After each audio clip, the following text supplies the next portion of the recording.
tarde. Vamos retomar aquele assunto que iniciamos antes das férias e que vocês já conhecem um pouquinho, que nós já falamos anteriormente. É uma questão mais de revisão hoje, assim como nós fizemos com história. Então nós vamos falar um pouquinho hoje sobre a fundação de Belém. Belém, ela foi fundada em 1616 por Francisco Caldeira Castelo Branco. Depois que os portugueses, com medo de perder o território para os holandeses, irlandeses, franceses, ingleses que estavam aqui na região, coletando as chamadas drogas do sertão, então o rei de Portugal envia uma frota para cá, para o Pará, vinda do Maranhão, vieram para cá, chegaram até aqui e tomaram posse do território. A princípio, como nós já sabemos, esse contato foi pacífico com os indígenas que habitavam onde hoje está o Forte do Castelo, a Igreja da Sé, aquela região da Cidade Velha, que era os Tupinambá. A princípio foi pacífico porque os índios não tiveram medo, digamos assim, desse primeiro contato, porque eles já tinham um contato anterior com os franceses. Olha só a tática dos franceses.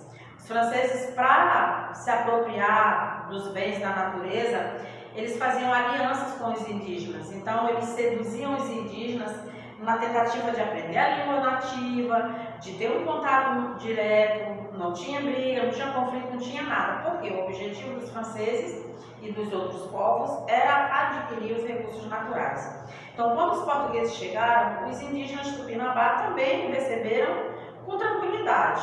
Mas esse sentimento, digamos assim, de serenidade, pacificidade, ele foi se transformando ao longo do tempo. Por quê? Porque os colonos portugueses começaram a usar os indígenas como mão de obra. Isso a gente já sabe. A princípio eles não entenderam bem como era que se dava esse fator, mas depois isso fica claro que eles estavam sendo tratados como escravos. Por que eles sabiam disso? Nós também já vimos anteriormente que os indígenas eles tinham rivalidades uma tribo com outra. Então, quando eles guerreavam, a tribo perdedora era levada para a tribo vencedora e ali os perdedores iam trabalhar para os vencedores. Não era uma troca justa, mas também não era uma escravidão como eles foram conhecer depois.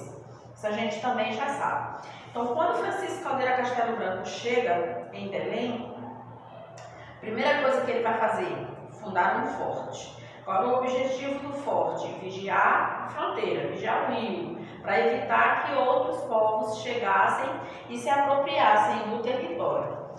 O que eles vão cultivar nesse primeiro momento? Algodão, fumo e cana-de-açúcar, porque eles já conheciam desde o Nordeste brasileiro. Não se esqueçam que os portugueses estão no Brasil desde 1500. Entre 1500 e 1530 eles vêm só para buscar o pau-brasil. De 1530 em diante eles começam a vir para colonizar, explorar e ocupar a terra. Então o Nordeste brasileiro já era ocupado e o Norte do Brasil também já vinha sendo ocupado. São Luís, que tinha sido tomada também pelos franceses, cujo nome São Luís é em homenagem a um explorador francês, e ao rei da França da época, que era o Luís XIV, eles vão ser, São Luís vai ser em honra a esse povo aí de fora da França. Então eles já conheciam, já tinham, o começo da Amazônia já estava sendo ocupado e tomado. Quando Portugal percebe que ele corre o risco de perder o território aqui do norte, ele começa a vir para cá. E aí Francisco Caldeira Castelo Branco vem, toma posse do território, funda Belém. Funda o forte, depois a igreja e assim vai crescendo Belém. Esses primeiros moradores que ocupavam a cidade, eles diziam que faltava tudo. Mas faltava tudo o quê? Tudo, literalmente tudo. Porque eles vinham de um espaço, de um lugar onde eles tinham ferreiro à disposição, onde eles tinham carpinteiro, pedreiro, eles tinham todo tipo de trabalhador. Quando eles chegam aqui, eles não querem fazer esse serviço. E os indígenas não sabiam fazer. Vocês sabem que os indígenas moravam em ocas, em tabas, em aldeias feitas com palha e madeira. Então, eles não sabiam construir uma igreja com pedra, por exemplo. Então, por isso que vai iniciar o processo da escravidão, porque Vai vir colono de lá de Portugal que sabe o trabalho, mas não vai se submeter, e eles vão ensinar para os índios e obrigar os índios a fazer esse serviço. Então eles reclamavam que faltava tudo. Para a gente entender um pouquinho melhor esse contato entre colonizadores e indígenas, tem uma figura principal, que é, ou que são, porque não veio só um, né? Que são os religiosos, os padres. Esses padres que mais tarde, já na era pombalina, eles vão ser expulsos do Brasil, porque eles enriqueceram, porque eles não tratavam o índio com descuido, pelo contrário, eles tinham muito cuidado com o índio. Mas a gente vai observar duas coisas. Vocês já ouviram falar da Guerra Justa, nós já falamos anteriormente lá, no primeiro semestre, no primeiro bimestre. Então a gente já viu que a Guerra Justa era imposta pela Igreja e pela coroa portuguesa, cada um com um objetivo diferente. Mas tinha. A Igreja queria catequizar e a coroa queria o território e a riqueza que ele tinha. Então era necessário fazer esse ajuste, digamos assim, entre colonizadores e indígenas. E os padres, eles estavam ali para pacificar.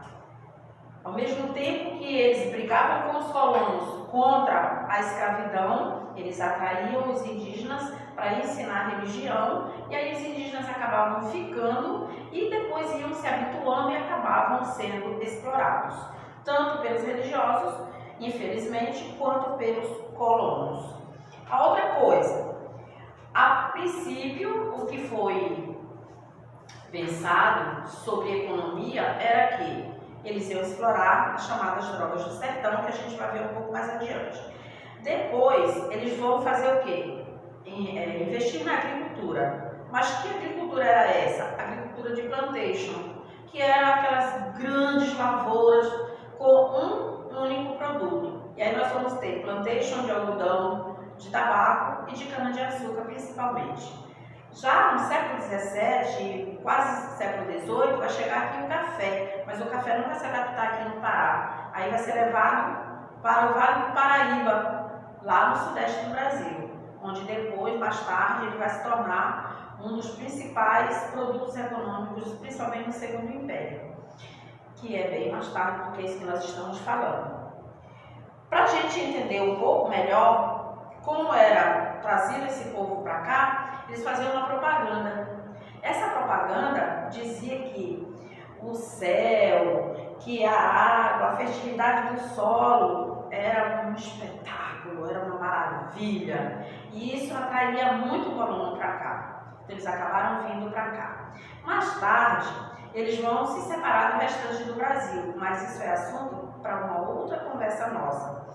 O que eu quero que vocês entendam agora é que, no início, houve um acordo, uma pacificidade entre esses povos, mas depois começaram os conflitos, que são causados justamente por causa da imposição da escravização sobre os indígenas. Bom, nos vemos no Meet, no Classroom, com atividades, tá? Vai estar lá a atividade desse assunto. Eu já expliquei bastante, a gente já falou muito, agora só é um lembretezinho para não passar em branco. Depois vocês vão para o Meet, fazem a atividade e dúvidas nós tiramos lá no vídeo da videoaula, ok?